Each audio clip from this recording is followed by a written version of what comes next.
ఈ ప్రాంతానికి రావటం, భగవంతు దర్శనంతో పాటు మీ అందరి దర్శనాన్ని కూడా నాకు కలగజేయటం చాలా ఆనందదాయకం.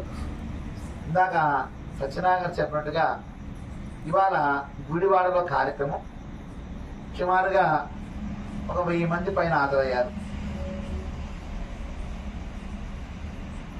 7 గంటల సేపు కార్యక్రమం, 7 గంటల సేపు ఉన్నారండి.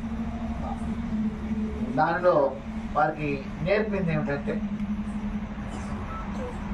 2 సంయుక్త రాష్ట్రాలు కలిసి ఉన్నప్పుడు దేవాదాయ ధర్మాదాయ, అసలు దాని పూర్తి పేరు తెలుసా మీకు? హిందూ దేవ ఆదాయ ధర్మాదాయ శాఖ. ఆ హిందూ అని పేరు పక్కన పెట్టేశారు, ఎవరు తీశారో తెలియదు. కావున తొందరలో 2 రాష్ట్రాల్లో ఉద్యమానికి శ్రీకారం చుడుతున్నాం. ఎట్టి పరిస్థితుల్లో మన దేవాలయ ధర్మాదాయ శాఖ హిందూ అనే పదాన్ని ఎందుకు తీసేయాల్సి వచ్చి చేర్చాలి అని మొదటి వినతి పత్రాన్ని ముఖ్యమంత్రి గారికి అందజేయబోతున్నాం, ఎండోమెంట్ మినిస్టర్ గారికి అందజేయబోతున్నాం.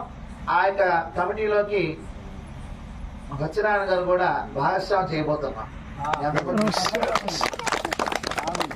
ఎందుకంటే ఆ భావాలు వారికి ఉన్నాయి. ఆ భావాలు ఉన్న వారికి తాళం ఇచ్చామనుకోండి పనులు తొందరగా అవుతాయి. అవును కదా?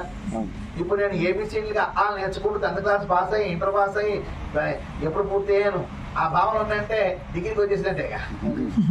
కాబట్టి పనులు సులభతరంగా అవుతాయి. ఇవాళ ఆంధ్రప్రదేశ్లో 4,09,000 ఎకరాల భూమి ఎండోమెంట్కి ఉందండి.